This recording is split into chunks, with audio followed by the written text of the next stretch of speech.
away from the Niger Delta updates, now let's look at something of cultural basis. This has been a tradition of the people in some parts of the Niger Delta region. Let's take a look at Ekombi Dance. I'm sure you like this one.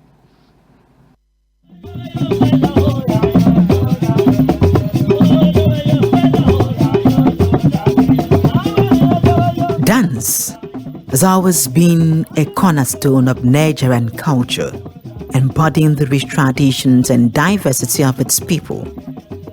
Among the many dances native to the Niger Delta region is the Ekombi Dance, a revered art form of the Efik people across the state.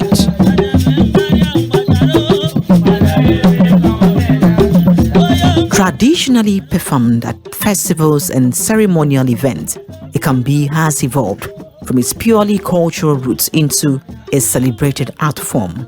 Dr. Ifuro Ufod Azobo, an associate professor of the theatre art at the University of Uyo, notes a significant shift from the dance traditional essence to a more artistic interpretation, yet it remains a vivid storyteller of the Efik people's way of life.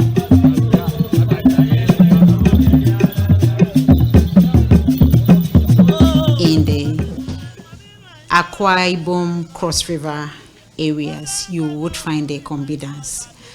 I wouldn't want to say the Niger Delta generally. I wouldn't want to say South generally, because when you talk about Ekombi, it belongs to the Akwa Ibom Cross River segment. So even if you find Ekombi anywhere else in the world, it is still the people from Akwa Ibom states or Cross River states that will be presenting the Ekombi Dance.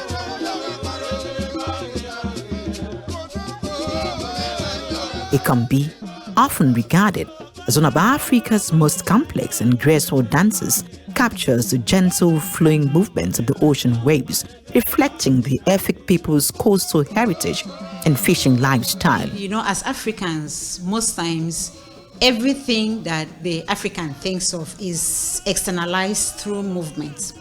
So their belief system is externalized through their dance movements, which is the Ekombi.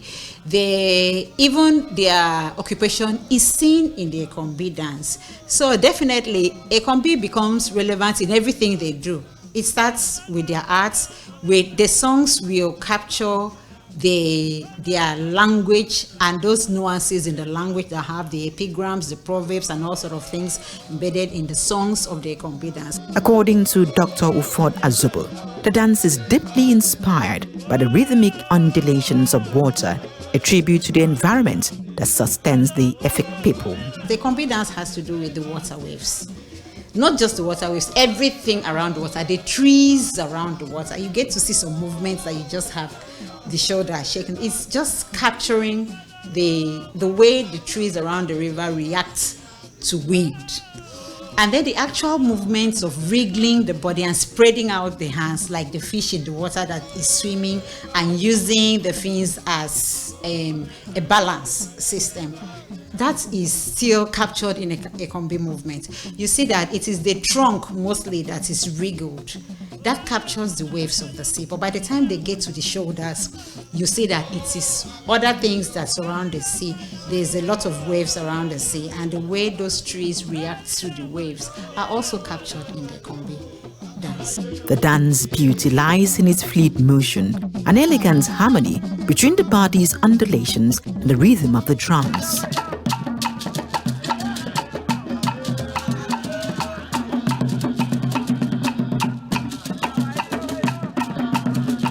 Ekombi dancers, adorned in vibrant, multicolored attires, move with precision and grace, their every twist and turn expressing charm, character, and a connection to the sea.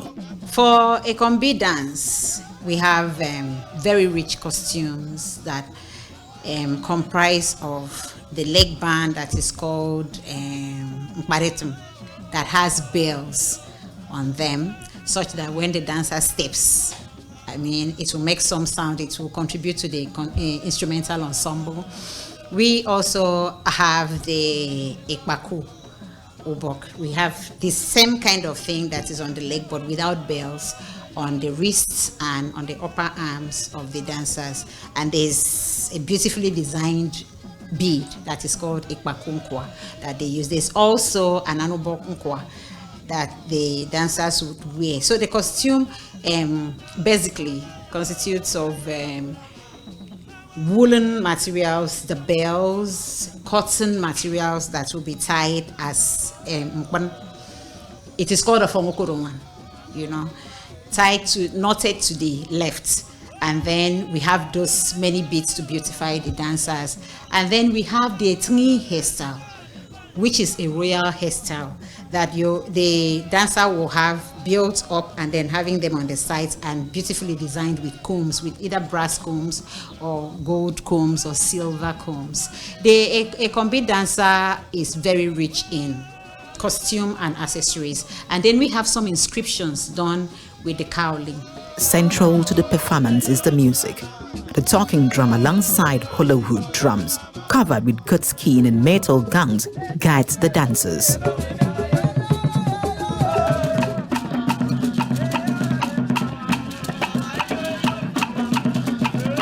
The lead dancer, often the vocal point, showcases intricate stunts before synchronizing seamlessly with the group, each movement mimicking ocean waves flowing through the body from neck to feet.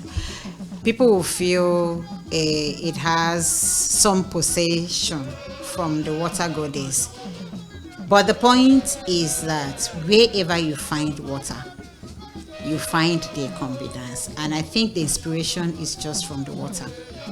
It may not actually be that the people are possessed.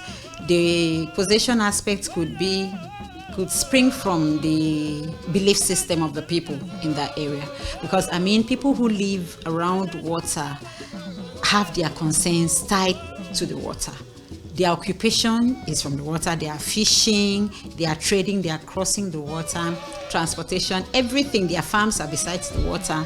So their belief system is also tied to the water environment. So it is not strange that their dance culture is picked at that same setting, that it comes from water.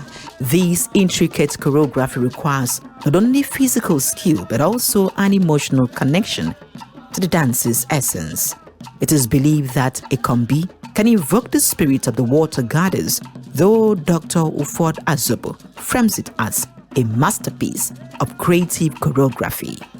I do Ekombi dance. I can build position into Ekombi dance, and that has totally nothing to do with some spirit coming to inhabit anybody. But as a theater artist, I decided to get creative and capture the essence of that possessive state in the Ekombi dance. I place that on my dancer, and the person does that, and everybody could feel the person is possessed. But there's no spirituality content in that. The person is just exhibiting a creative choreography. Despite its beauty, Ekombi faces challenges in the modern era.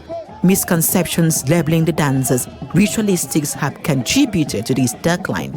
At some point in the Ekombi movements that you get to see the position stage, some are actually born out of their religious belief, their belief system, that somebody who is dancing Ekombi must be beautiful, like their perception of the mermaid.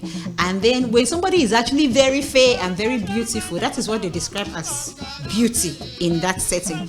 When somebody is very fair and very beautiful, they say the person is from the water. And then if this person gets to do the Ekombi dance and gets to that high point that the person is transfused into the possession realm, they'll now say that the goddess has taken over. And then you get to see somebody do plenty things like this. Yes, it is true the person can get possessed because of the belief system. It works in the psyche of the people. You believe it's just like the same thing we get to see in churches. They say speak in tongues, and people are speaking, and then the next thing people are talking things you don't know, and they start running around beating people self doing anything. Those things happen because of the intensity of the belief system of the people. The person dances and gets up to a point that the person does not have total control of himself or herself, and then does certain things that people would believe the person is actually possessed, and the person can actually see things.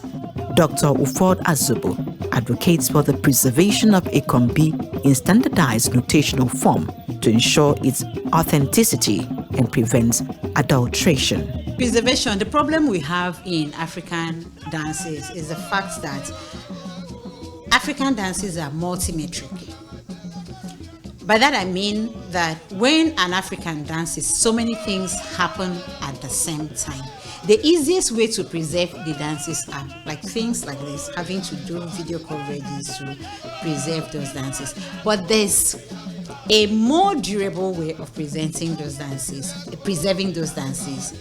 It would be in a standardized notational form. But we have not totally arrived at it. I did that for Ekombi Dance actually in my PhD thesis some 14 years ago. But the problem I discovered was that you can code the movements and then it will take a whole institution, and that's why we've been trying to vie for a dance department to create the beginnings, the intermediate levels and the higher levels of decoding dances. As culture merge and traditions evolve, the Ekombi dance remains a symbol of resilience, creativity and heritage. The Western world had established a standardized formula for notating dances, like the Laba notation, the Benish notations, but their dances are well defined. For instance, you look at the ballet dance, somebody is stretching, you see just the hand is going, the leg is going. The African dancer presents multimetric functions. Somebody that is doing a Ekombi dance will not just stand and be doing the trunk, just the trunk like this. You get to see by the time this trunk is, the hand is doing something else, the leg is doing something else, the head is going this way. And then they are doing all sorts of things. There are so many improvisations coming into the dance. And that is how you know a very talented dancer, a very creative dancer. The person builds in so many things. The African does not dance in one linear setting. There are several things happening at the same time in one dance movement. I tried to notate a 15-minute dance. I use about 215 pages, 15 minutes. So by the time you want to do a full-length dance that is supposed to be about 1 hour 30 minutes in a theatrical setting, you know what that will entail. And then for somebody to come and study those codes and be able to decode them such that you write a Ekombi dance and keep here, and somebody else picks up that book and does the dance exactly the way you created. It is not an easy task, but it's doable. It's doable. It's just having the structures in place to get people to train through the levels and be able to present them. So aside that, the way Ekombi dance had been documented had been through practice, one generation handing over to the next generation, you keep seeing. But today, as the generations change to faster rhythm, and with today's world of technologies, we see several things. I have seen a dance that is called contemporary Ekombi. And by the time somebody is throwing the hand to one side and the next thing you see a tree coming at the next turn that is supposed to be a Ekombi. While experts hope its true essence is preserved, its rhythmic storytelling continues to captivate audiences, bridging the past with the present through the graceful artistry of motion. Siphon Ode for Niger Delta Today.